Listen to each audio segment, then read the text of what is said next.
ইফালে ফুৰিব যাম বুলি ভাবিছিলোঁ, কিন্তু আমাৰ এই ছোৱালী শুই গ'ল। এতিয়া ওলাই মেলি তাইৰ কাৰণে ৰখি আছোঁ আমি, কেতিয়া সাৰ পায়।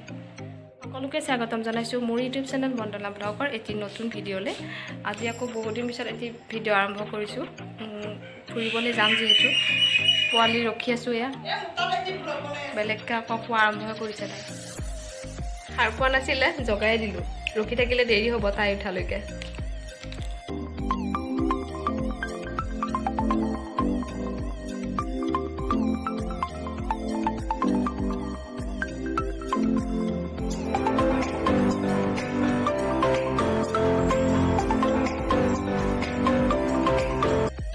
যাবা তুমি?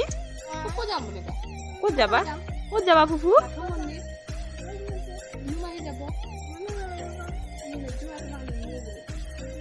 এখন মুৰ্গী খোৱা বস্তু লৈ আহিবা দেই। টিপ লৈ আহিবা।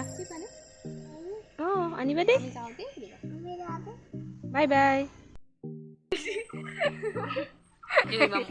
যাবে আমার বাসন্তী ড্রাইভার রেডি রেডি বললা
ইমান ভাল লাগিছে আহি, সঁচাকৈ বহুত ধুনীয়া পৰিৱেশ ইয়াতে।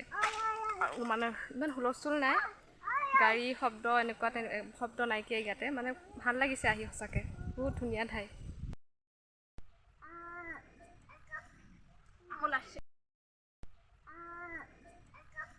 ফুৰিব আহিছোঁ বাথ মন্দিৰলৈ। একদম ছোৱালী মানে সুখ দিয়া নাই, শান্তি দিয়া নাই, শান্তি দিয়া নাই। ছানগ্লাছ লাগে, বেগ লাগে, মোবাইল লাগে। এইবিলাক খুচৰি ফুৰিছে তাই। শুনে পিনে আহা। ধুনীয়া ঠাই, বহুত ধুনীয়া পৰিৱেশ। সঁচাকৈ ইমান ধুনীয়া ঠাই, বহুত ভাল লাগিছে আহি ইয়াতে আজি। আমাৰ ঘৰৰ ওচৰতে বাৰু বেছি দূৰ নহয় ইয়াতে বাথ মন্দিৰলৈ, কিন্তু ওচৰ যদিও অহাও নহয় তেনেকৈ। প্ৰত্যেকবাৰ ঘৰলৈ আহিলে ভাবোঁ আহিম আহিম বুলি, কিন্তু অহা নহয়। কেতিয়াবা ধৰক কম দিনৰ কাৰণে অহা হয়, আৰু বেছি দিনৰ কাৰণে আহিলেও আকৌ ভণ্টি ক্লাছ থাকে, আহিবলৈকে তেনেকৈ অসুবিধা। মিষ্টাৰৰ ডিউটিয়ে থাকে, তো তেনেকৈ সুবিধাই নিমিলে। কিন্তু এইবাৰ আহিছোঁ যেতিয়া নাই, তাই আজি ক্লাছ নাইকিয়া, সেইকাৰণে বোলো ব'ল এপাক ফুৰি আহোঁ, কিমানো ঘৰটোতে সোমাই থাকিম। এয়া আহিলোঁ, কিন্তু বহুত ভাল লাগিছে আজি আহি ইয়াতে। অঁ কোৱা কি হ'ল? এইবাৰ দি হ'ল দুবাৰ আহিলোঁ। এবাৰ আমি খুৰাহঁতৰ ঘৰত গৈছিলোঁ নেকি, শুক্লেট। খুৰাহঁতৰ ঘৰৰ পৰা আহোঁতে সোমাইছিলোঁ, কিন্তু বেছি সময়ৰ কাৰণে নহয়, 10 মিনিটমান আছোঁ নেকি। কিন্তু তেনেকৈ বেছি সময় থকা নহ'ল, কিন্তু আহিবলৈ খুব মন আছিলে দিয়া। আমাৰ ইজনী আহিছে হ'বলা। ঘৰৰ ওচৰতে ইমান ধুনীয়া ঠাই এখন বহুত মিছ কৰি আছিলোঁ দেই সঁচাকৈ। মাহীয়েক থাকিলে হ'বই তেনেকুৱা ন। মাহী ভাগিন কাক বোলে কোৱা? শান্তি নাই। যাওঁগৈ বাৰু, ঘৰ যাব আহিছোঁ। ছোৱালী আমনি কৰিছে তাই এঠাইত মানে বেছি টাইম থাকিব নিবিচাৰে অলপ দেৰিও হ'ল যিহেতু ইয়াতে থকা তাই এতিয়া মানে ঘৰত যাবলৈ বিচাৰিছে তো যাওঁগৈ বাৰু